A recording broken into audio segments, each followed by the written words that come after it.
Andrew Kraft, thanks for being with us here. We want to keep talking politics. We're going to do that with our friend, political analyst and expert, Brian Sobel. He joins me. Brian, good to see you. We are 1 week away from the first debate. And correct me if I'm wrong, when we were speaking in previous conversations, you and I were somewhat skeptical there would be any debates this cycle. Is there still a point in time? Is there still room that this might not happen, or no? No, I think at this point, the first debate occurs. Okay. But whether the second debate occurs, that's going to be, I think that's still a question mark, because depending on how the president does in the first debate, how Donald Trump does in the first debate, how they kind of mix and match on the stage, either camp could come back, Andrew, and say, we're not taking that second debate. You haven't played fair. Yeah, I only ask, and I don't want to sound like, hyperbolic or conspiratorial here, because there have been, murmurings. I've been getting questions, just from family and friends and viewers asking, is this really going to happen? But it is happening in a week here. Does that speak to the personalities at play, the candidates themselves, the volatility of the campaigns, or not? Some of all of that, but mainly, I think this is President Biden's time to show that he has cognition, that he is able to talk about the issues, in this case with an opponent. And in that way, he can convince a lot of voters that he is available and ready to go for a second term here. And if it doesn't go well, Andrew, I think Democrats have to take a hard look at how they're going to deal with it. Okay, Brian, let's put up the most recent news. There was, like I've been previewing, there was a coin toss today between the campaigns put on by CNN. Shannon Bream has a good outlay of this. I'm going to read this tweet and then get you to respond. This is according to CNN that Trump will have the final word at the upcoming debate. Former President Trump will get the final word when he debates President Biden on CNN next week after a coin flip to determine podium placement and the order of closing statements. The coin landed on the Biden campaign's pick. It was tails, which meant his campaign got to choose whether it wanted to select the president's podium position or the order of closing statements. Biden's campaign chose to select the right podium position, which means the Democratic president will be on the right side of television viewers' screens, and his Republican rival Trump will be on viewers' left.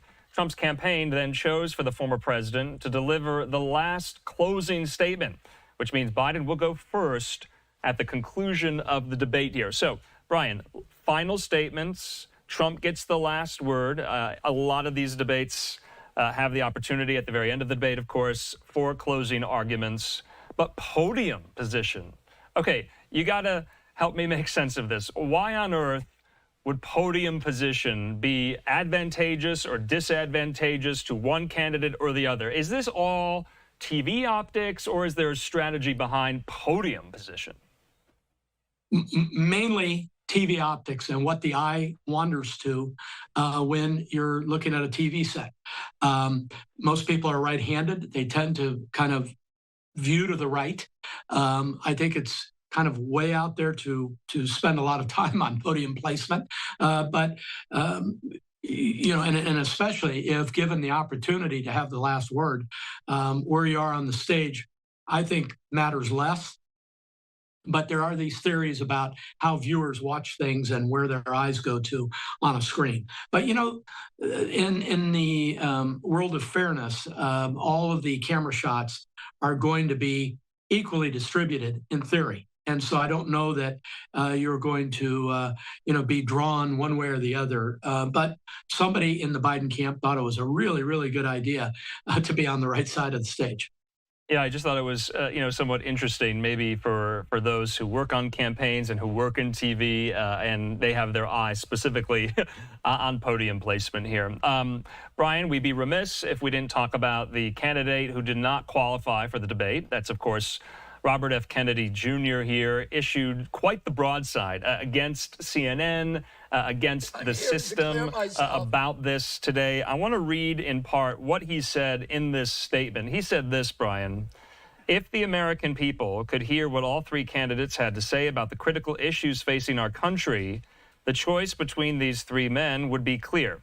Okay, so I am quoting from the statement RFK Jr. put out. That was a quote from former Rhode Island governor and presidential candidate himself, Lincoln Chafee. So that was one of these names from way back when RFK Jr. decided to include in the statement. He says, this is RFK now, Presidents Biden and Trump do not want me on the debate stage, and CNN illegally agreed to their demand. He says, my exclusion by President Biden and Trump from the debate is undemocratic, un-American, and cowardly. Americans want an independent leader who will break apart the two-party duopoly. They want a president who will restore the middle class, unwind the war machine, and end the chronic disease epidemic here. You know, Brian, if RFK Jr. is not on a debate stage this cycle, I mean, is that it? Should we even be talking about him anymore as a viability, as a candidate, so to speak?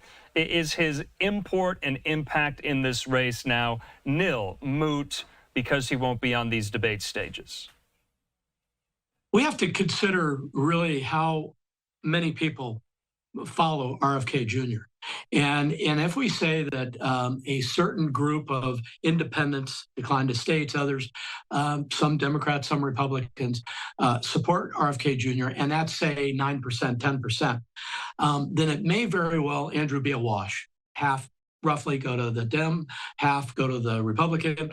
Okay. So whether he has a net effect on the final result is questionable now. And this is the problem with third-party efforts in American history. They just don't go anywhere. And even a Ross Perot, at the height of his popularity, was still under 20%. So, but he did have a profound effect on that particular election because he tipped the scales away from George Herbert Walker Bush in favor of Bill Clinton.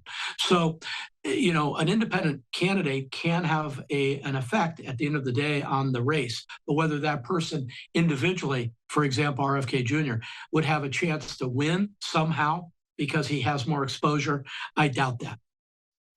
Yeah, I want to keep reading from his statement because he really takes CNN to the woodshed here. He says this: CNN and its staff are on clear notice, especially given the damning evidence that the Biden campaign has openly demanded Kennedy be excluded from the debates, and Trump received assurances from CNN that Kennedy would be excluded. He says to come into compliance, CNN must apply its criteria objectively. He says Presidents Biden and Trump have not yet been nominated by their parties, and their names are not certified to appear on a single state ballot. He says Kennedy, in contrast, has been certified to appear on the ballot of numerous states, including California, Delaware, Hawaii, Michigan, Oklahoma, South Carolina, and Utah here. But the day was today. He needed to meet these debate criteria June 20th, today, to qualify for this debate, and he did not. And so he is essentially saying, well, Trump and Biden didn't either because the conventions haven't happened yet. Is that valid?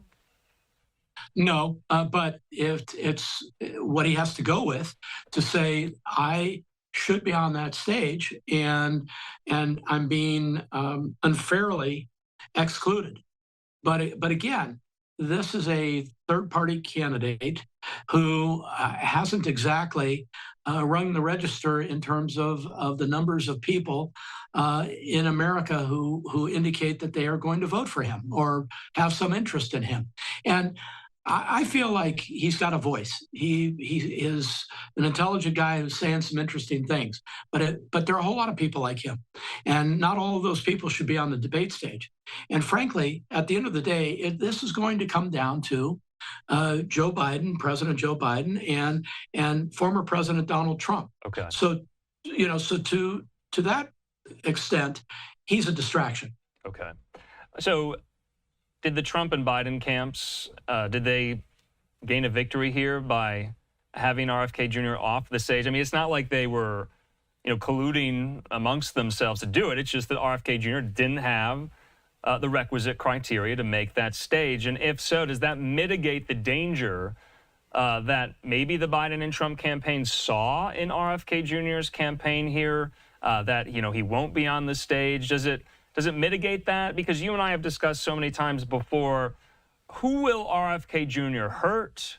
Who will he help in this election cycle if he's not on the debate stage, if he can't qualify for any more ballots in some of these states? Should we even do another RFK Jr. segment here on Live Now? I mean, that's the point I'm asking. Yeah. The answer is after the coming debate, I think he will begin fading because I think one or the other of those candidates on the stage will really take the day. And the reason why Donald Trump didn't want RFK on the stage is he becomes a distraction. Donald Trump wants to go hard at President Biden to expose President Biden for not being mentally capable of going another 4 years.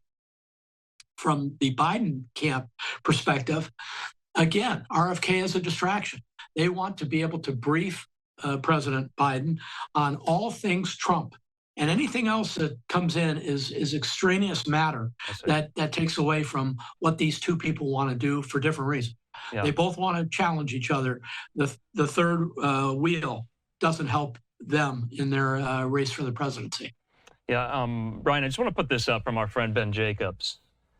He has a list in his reporting of who will be in tow with former President Trump in Atlanta next week. He says, per an invitation, special guests at the Trump debate watch party in Atlanta, hosted by former Senator Kelly Loeffler, will be Ben Carson, Doug Burgum, Lindsey Graham, Marco Rubio, J.D. Vance, Elise Stefanik, Byron Donalds, and Wesley Hunt here. So Ben says, needless to say, the list is all potential VPs and Lindsey Graham. According to his source, Sprecher, the host of the party, has been lobbying Trump to pick Burgum as his number 2. So even in tow at the debate watch party for the first debate, the Veep Stakes race is on there too, is it not? No question. By inviting all those people who have been, whose names have been bandied about as potential vice presidential running mates, put them all in one room and, strengthen numbers. It was a funny quote that you put up there that, and Lindsey Graham, which is good. I don't know whether some of those people on that list really will benefit Donald Trump. And you and I have talked about this. Donald Trump has to pick somebody who bolsters the ticket, in theory, unless Donald Trump is of the opinion that really the vice president kind of doesn't matter and I don't want them being a distraction. I see. And if that's the case, Burgum or somebody like that may be the perfect choice, although I don't think he adds anything to the ticket particularly. Okay. So we're talking about a lot of stuff here. But, Brian, there's so much to get to, though. Before we let you go, though, we have this live event here happening in Las Vegas. We are live, raw, and unfiltered, as always. This is Nevada for Biden-Harris. Brian, Alexandria Ocasio-Cortez will be there in Las Vegas, stumping on behalf of the Biden-Harris campaign. You know, Brian, before we brought you on, we were showing a live event with Bernie Sanders in Cleveland, Ohio, talking about minimum wage. If things had gone differently 4 years ago, maybe AOC would have been at that event talking about minimum wage. That's beside the point. That's a digression here. Nevada for Biden-Harris. I want to put up these most recent polling numbers, Brian. You may have seen this. Fox News released these polls just yesterday. Biden has a slight edge over Trump in the head-to-head matchup now compared to May last month. Biden was trailing Trump by 1 point here. This is just a generic head-to-head matchup. This is not in the swing states, say, like Nevada, Brian. So I know this is just one poll. I know this is just one snapshot in time here. How should we measure this right now? Is Biden seeing a little bump here? Potentially. You know, the economy has been touted here recently as very much improving. Nevada is an interesting state to watch. This is statistically, as you know, a dead even poll. It's within the margin of error. So the fact is that it could be 50-48 the other way, and I wouldn't be moved one way or the other by these, except to say what it is pointing out is that with a few months left before the campaign, Nevada is going to have to be fought out by both of these campaigns to secure a win. All right, Brian Sobel, as always, that was a lot. We always appreciate your insight into all of this. I think we're going to be relying on it in the next couple of weeks here, next couple of days running up to the first debate. Brian, can't thank you enough. Talk soon. Absolutely. Always my pleasure. Have a great night. All right.